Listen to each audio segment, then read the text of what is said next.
दोस्तों सबसे पहले तो ये ज़रा तकरीर सुनिएगा आप। वज़ीर आला मोहम्मद शहबाज शरीफ, मोहम्मद नवाज शरीफ, वज़ीर खारजा इसाक डार, फील्ड मास्टर मुनीर। सफिया आपा, आप फिर ऊपर से बैठ पढ़ रही हैं, तो ये तो उसकी तो कानूनी कब पहले सब लोगों ने। अच्छा, ये पाकिस्तान मुस्लिम लीग नून की कारकुन सफिया हैं जी, जिनकी तकरीर आपने सुन ली है। जिसे ये नहीं पता कि पाकिस्तान का वजीर आजम कौन है और वजीर आला कौन है, वजीर खारजा कौन है, वो ईवानों में हमारी आवाज बनी हुई है। फील्ड मार्शल आसिम मुनीर साहब को कह रही हैं जी फील्ड मास्टर मुनीर। यार इसकी ये तकरीर सुनकर ना दिल खून के आंसू रोया।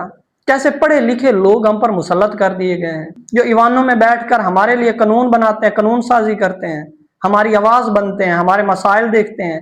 अब इसके पास भी प्रोटोकॉल होगा, गाड़ियां होंगी, अयाशियां होंगी, लेकिन देख लें क्या बंदा अब कहे। अच्छा, जो सीधी बात है ना, जैसे हम अवाम है ना, हमारे लिए ऐसे ही मुंतखब नुमाइंदे होने चाहिए। बड़े अफसोस की बात है, ऐसे लोग ईवानों में बैठे हुए हैं हमारी आवाज बनकर। सल्यूट है भाई इनको मुंतखब करने वालों पर भी और इनको लाने वालों पर भी।